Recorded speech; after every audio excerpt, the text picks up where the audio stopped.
Dear students, you see two pictures here. Can you tell me who is the man in this picture? The man of this picture is none other than Parthapratim Majumdar. About him we will read a text today. Now I want to show some pictures about his mimic art. Okay, you will see some pictures of Parthapratim Majumdar. Dear students, I will show you some pictures of mime artist.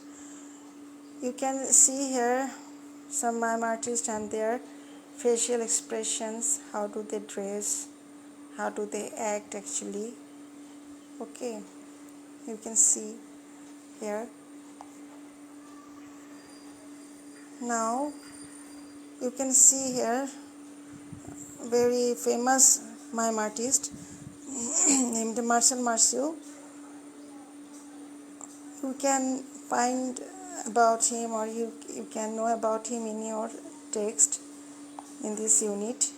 Here are some pictures of him. Here are some pictures.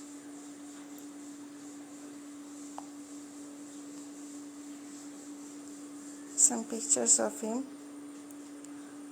Related images. I want to show you actually what is mime. What is mime? What does this mime actually mean? If you don't see it, you won't understand it actually what is mime. People actually one day used to use these gestures or facial expression to communicate their thoughts, ideas, feelings. But then they use it in one purpose, but now it is used in another purpose. It has become an art. In today's world, it has become an art. So it is quite interesting thing that mime artists are really talented, how they really express their or portray their character through this gesture or mime.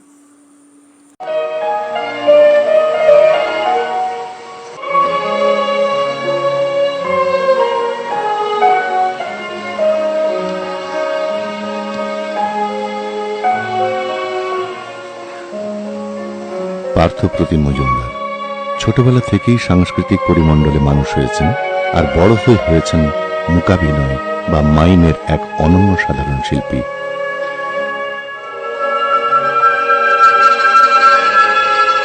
30 বছরের France প্রবাসী এই শিল্পী মাইমের র্যাঙ্কিংয়ে বিশ্বে দ্বিতীয়, যেখানেই যান উজ্জ্বল করে আসেন বাংলাদেশের মুখ।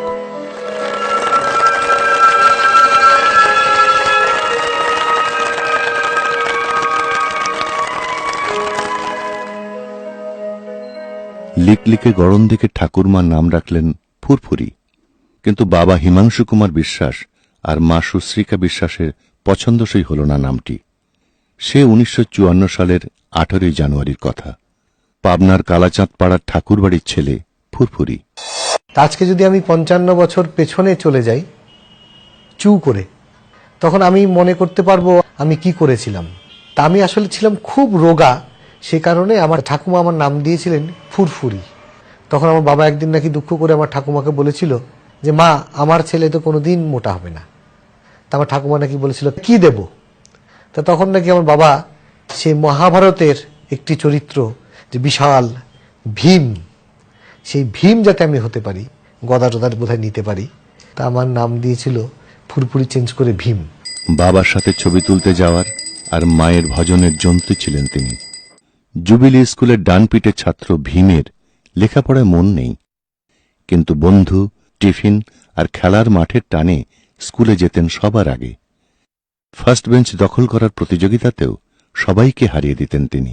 তাহলে মিল্ক পাউডার ছোটবেলায় খুব চুরি করে খেতাম, আর মা আমাকে ধরে ফেলতে পারে ভেবে, তো অন্য ভাইরা যখন দুপুরবেলায় ঘুমিয়ে থাকতো খাটের মধ্যে, তখন করতাম কি সেই মিল্ক পাউডারটা কিছুটা ওদের মুখেও লাগিয়ে দিতাম, যাতে মার খেলে সবাই একসঙ্গে খেতে পারে। মঞ্চ নাটক দেখতে গিয়ে প্রথম সারিতে বসার অভ্যেসটাও তখন থেকেই। বনমালী ইনস্টিটিউটের আলীবাবা ও 40 চোর তাকে অভিনয়ের নেশা ধরিয়ে দেয়। ভিখারি থেকে কৃষ্ণ ঠাকুর কোনো কিছুই ভীমের চোখকে ফাঁকি দিতে পারে না। ইফা বলে একটা স্কুল হয়েছিল গানের, সেখানে বাবা মা ভর্তি করে দিল। এবং বাবার সঙ্গে বনমালী ইনস্টিটিউটে যেতাম নাটক টাটক দেখতে। সেখানে গিয়ে যা সিনেমা দেখতাম তার কোনো ক্যারেক্টার ভাল লাগলো, কোনো বিদঘুটে একটা বিভৎস একটা ভূতের সিকোয়েন্সের কিছু একটা হলো, ওই রকম সেজে টেজে হা হা হা হু হু হু করে মজা করতাম। ও ছোট্টবেলা থেকেই খুব দুষ্টু ছিল, আর তার সঙ্গে যেটা ছিল খুব ইন্টেলিজেন্ট ছিল, যেটা তখনই আমাদের অবাক করত যে এত নকল করতে পারত, প্রত্যেককে নকল করত। তো এই যে নকল করার একটা প্রবণতা বা অত অ্যাকিউরেটলি নকল করা, সেটাই কিন্তু বলে দিত যে ও বড় হয়ে কিছু একটা হবে। সবকিছু ঠিকঠাক চলছিল, কিন্তু প্রাইমারি শেষ করতেই ভীমের সরল শৈশবকে বদলে দিলেন নব কাকা। তাকে চলে যেতে হলো কলকাতার পাশে চন্দননগরের ফরাসি কলোনিতে। ভর্তি হলেন ডক্টর শীতল প্রসাদ ঘোষ আদর্শ বিদ্যালয়ে। উচ্চ মাধ্যমিক অবধি সেখানে। ততদিনে ভীম হারিয়ে গেছেন ভানু বা প্রেমাংশুর মাঝে, আর গল্পের আসল শুরুটা সেখান থেকেই। যোগেশ দত্ত বলে এক ভদ্রলোক থাকে, উনি এই মাইম বা মুখাভিনয় প্র্যাকটিস করতেন। তা আমি একদিন দেখে বললাম, কাকু আমি করব। ওই যে দাঁড়িয়ে একই জায়গায় দাঁড়িয়ে হাঁটি। তো উনি বললেন যে না, তোমার কাকা এত বড় একটা ডাক্তার, নিউরো সার্জেন্ট, তিনি সারা ভারতবর্ষে পরিচিত, হলে ইঞ্জিনিয়ার ডাক্তার হতে হবে, কারণ এইসব লাইন হচ্ছে খুব খারাপ লাইন, রিস্কি লাইন। তা আমি ওনার অজান্তেই যা দেখতাম ওই যে জানলার পর্দা ফাঁক করে, ওগুলো নিজে নিজে প্র্যাকটিস করতাম।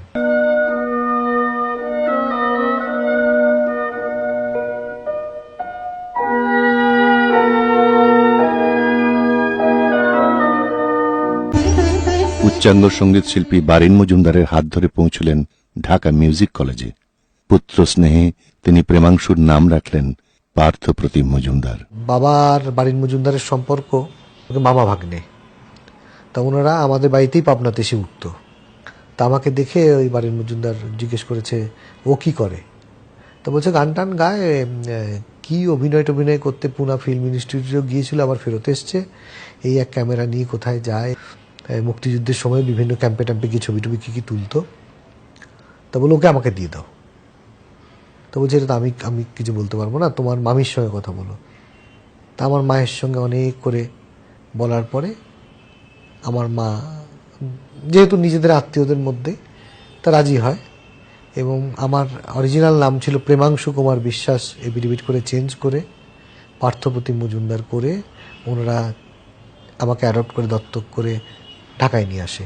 সেই থেকে শুরু হলো পার্থ প্রতিম মজুমদারের শিল্পী হয়ে বেড়ে ওঠা। একাগ্র চর্চা তাকে অল্প সময়ে দেখিয়ে দিল শিল্পের সোপান। ব্যাটল অব বাংলাদেশ দিয়ে মিউজিক কলেজের মঞ্চে প্রবেশ। দেশ স্বাধীন হওয়ার পরে বারিন্দা তখন আমাকে বললেন, মুক্তিযুদ্ধের উপর একটা নৃত্যনাট্য করো তুমি। আমরা তখন রিহার্সাল শুরু করলাম। পার্থর ডাক নাম ভানু। সেই কিছুদিন কলকাতায় মাইম শিখেছিল। তখন তাকে বললাম, তুমি তো মাইম শিখেছো, তুমি নাচও পারবে। তখন আমি ওই নৃত্যনাট্য ব্যাটল অব বাংলাদেশ এই রিহার্সালে নিলাম। তখন দেখি ভালোই করছিল। এইটা প্রথম অনুষ্ঠান করলাম আমি 1972 সালের 19শে নভেম্বর। এই ব্যাটল অব বাংলাদেশ দেখে বঙ্গবন্ধু ঝরঝর কেঁদে ফেললেন।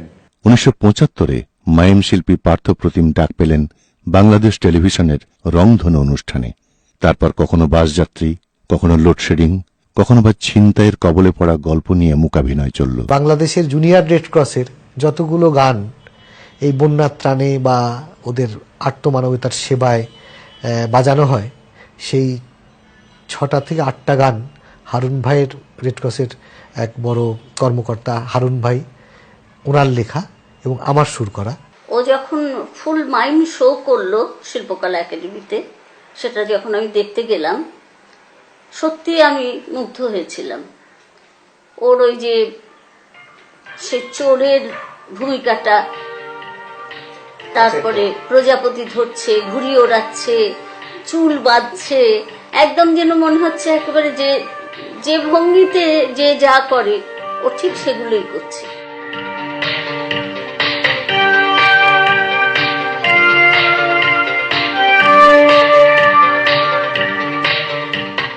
নাসিরুদ্দিন ইউসুফ বাচ্চু, যে আজকে ঢাকা থিয়েটারের প্রধান, উনি তখন আপন প্রিয় বলে একটা অনুষ্ঠান করতো। তো ও আমাকে ডাকলো যে দেখাও তো কি করো। দেখালাম, ওরা ভাল লাগলো। তখন প্রত্যেকটি স্লটে ওটা 15 দিন পর পর ওই অনুষ্ঠানটা যেত। সে আপর প্রিয়তে মোটামুটি প্রায় স্লটেই আমি 4 মিনিট, 5 মিনিট, 6 মিনিট, 7 মিনিট, তখনকার যারা আমাকে মনে করে এখনও যে সেখানে বাস যাত্রী করেছি, যে কি ভীষণ কঠিনভাবে বাসের মধ্যে ঝোলা, পিক পকেট হয়ে যাওয়া, পকেট মার হয়ে যাওয়া।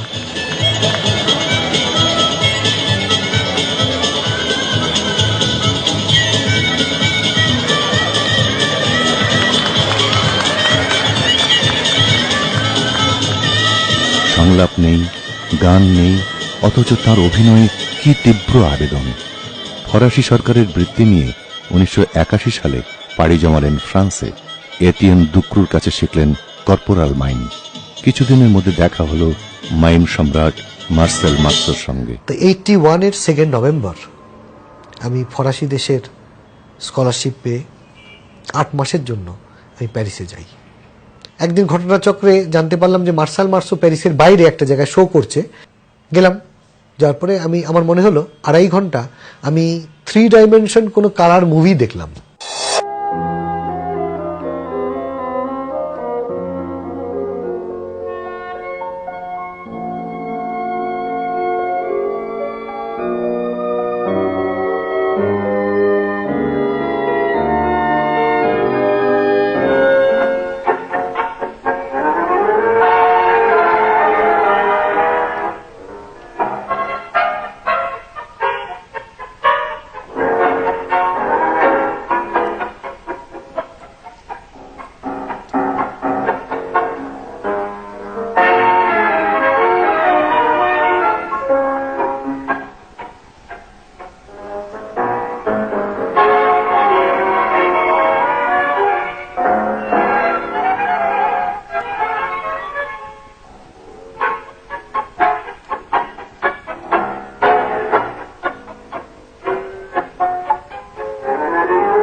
মার্সোর শো দেখার পরে শিল্পকলার একটা ব্রোশিয়ার নিয়ে ভাবলাম যে ওনার একটা অটোগ্রাফ নিয়ে নিই। তা গিয়ে দেখি মঞ্চের পেছনে বিশাল লাইন। তা ভাবলাম যদি আমি এই লাইনের পেছনে পড়ি, আমাকে ট্যাক্সি নিয়ে যেতে হবে, ওই পয়সা আমার পকেটে নেই, তাছাড়া এই ঠান্ডার মধ্যে এখানে শুয়ে থাকতে হবে। তা আমি আমাদের স্টাইলে করে চলে গেলাম। গিয়ে এরকম করতেই বলো, আর ইউ ফ্রম ইন্ডিয়া? তাহলে না, from Bangladesh. Bangladesh, where it is? তা খুঁজতে থাকলো 10 মিনিট ধরে। বলে বার্মানি, মানে বার্মা, নেপাল। বলে I am travelling all over the world, I don't know where is Bangladesh. তা আমি বোঝালাম যে আমাদের এটা আগে ভারতবর্ষ ছিল, পরে 2টো পাকিস্তান হয়েছিল, এটা ওরিয়েন্টাল, ওটা অক্সিডেন্টাল। তো বললো ইটস কমপ্লিকেটেড। তা যাক, আমি বসিয়ারটা দিলাম। তা উনি ছই দিতে গিয়ে হঠাৎ দেখে আমার ছবি। তো বলে who's he? In India, mime. তাহলে বাংলাদেশ। আবার বলছি বাংলাদেশ। তো বাংলাদেশ, দিস ইজ মাইম। তো অফকোর্স দিস মাইম। তো সই করলো, সই করে আমাকে বললো, then why don't you come to see me in my school? তাই বললাম যে দেখো, আমি তো ভালো করে ফরাসি ভাষাটা জানি না, তুমি কি কাইন্ডলি একটা চিঠি লিখে দেবে তোমার সেক্রেটারিকে? তো ওই যে ব্যাক পেজের ভেতর দিকটা যে সাদা হয় কভারের, ওখানে উনি ওর সেক্রেটারিকে লিখে দিল এই আর্টিস্ট। পরে আমি বুঝেছিলাম যে আর্টিস্ট যখনই দেখা করতে চায় আমার সাথে দেখা করিয়ে দিও। ইকল ইন্টারন্যাশনাল দ্য মাইমো ড্রামার দরজাও খুলে গেল পার্থর সামনে। সেখানে 3টি বছর শিক্ষার পাশাপাশি মার্সোর সান্নিধ্য হল পরম পাওয়া।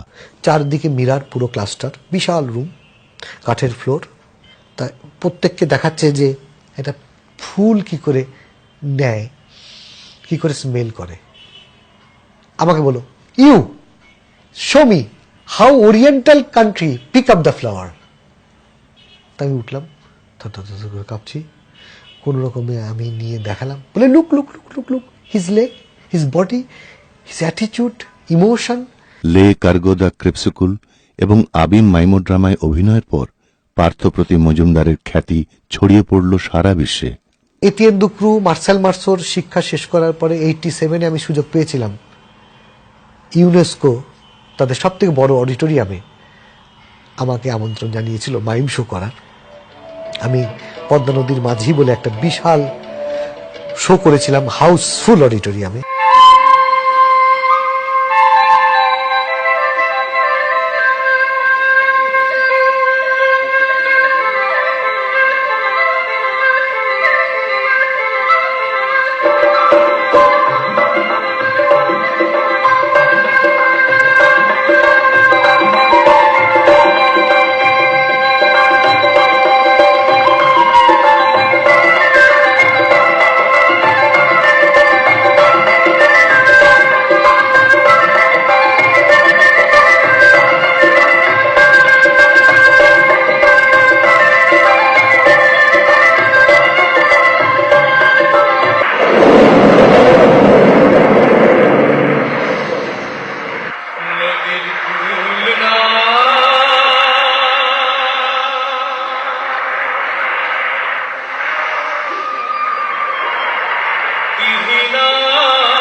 একে একে ফ্রান্স, যুক্তরাজ্য, গ্রিস, স্পেন, মালয়েশিয়া, জার্মানি, মার্কিন যুক্তরাষ্ট্র ও কানাডা থেকেও আমন্ত্রণ এলো শো করার।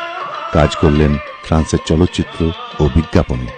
পার্থপ্রতিম মজুমদার অভিনয় করেছেন $1 কারি, জেনিসন জন, ফার্মাসি দ্য গার্ড এবং ভাই ভাইয়ের মতো বিখ্যাত সবছেন মুনির চৌধুরী অ্যাওয়ার্ড।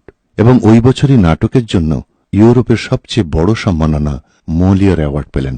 2010 সালে বাংলাদেশ সরকারের প্রধানমন্ত্রী শেখ হাসিনা এদেশের সর্বোচ্চ সম্মান 21 পদক প্রদান করলেন তাকে। এত কিছুর মধ্যেও তার নিজের বিচারে জীবনের সবচেয়ে গুরুত্বপূর্ণ কাজটি হল মাইমো ড্রামা দুঃস্বপ্ন। ঢাকার লিটল থিয়েটার, মুর্শিদুল ইসলামদের পরিচালিত সেই গ্রুপ এবং অল গ্রুপ থিয়েটার ছেলেমেয়েদের থেকে বাছাই করে দুঃস্বপ্ন নামে এশিয়ার মধ্যে প্রথম একটা মাইমো ড্রামা নামিয়েছিল। আমার বয়স হয়ে যাবে, পৃথিবীতে হয়তো আমি একদিন থাকবো, যে মৃত্যুর আগেই আমি যেন একটা বাংলাদেশে মাইম ইনস্টিটিউট তৈরি করে দিয়ে যেতে পারি। Parthapratim Majumdar. Dear student, now I will read the passage to you. You look at your own book and read it with me, okay? In the primitive age, communication took place between humans through signs and gestures. As humans began to use their vocal cords, these silent gestures were no longer used as the primary means of communication, but they did not completely disappear.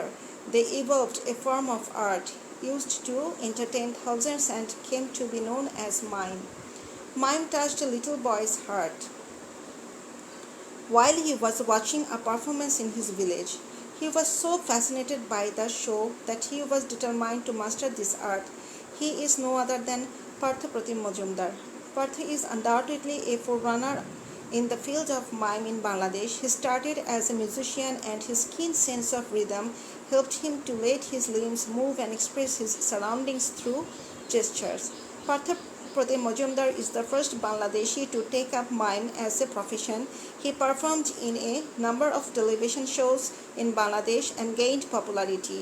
In his mime, Majumdar depicted the day-to-day life of the people. There was sadness, tears, as well as happiness and laughter. Majumdar's turning point of life came in 1979 when he was asked to give a solo performance at Bangladesh Shilpakala Academy. The then French ambassador Louis Moriot happened to be among the audience.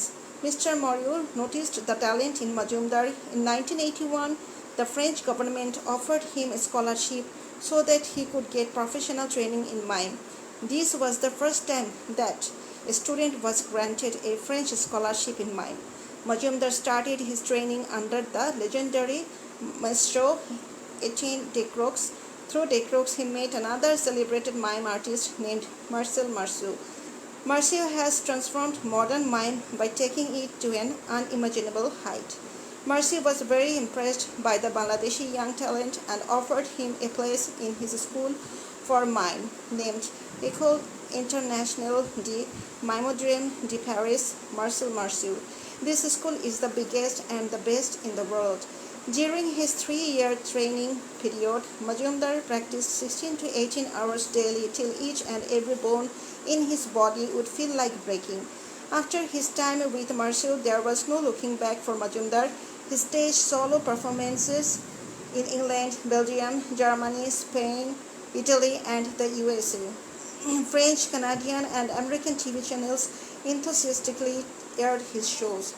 Now, dear students, I hope after seeing the documentary, you will also feel very easy to see his life sketch and his mime art. So please, I will give some homework of MCQ and question answer. Just like before, you do this homework at home and show it. I will give the solution next class. So all of you, be well, keep well. Thank you for watching. Thank you. Assalamu alaikum.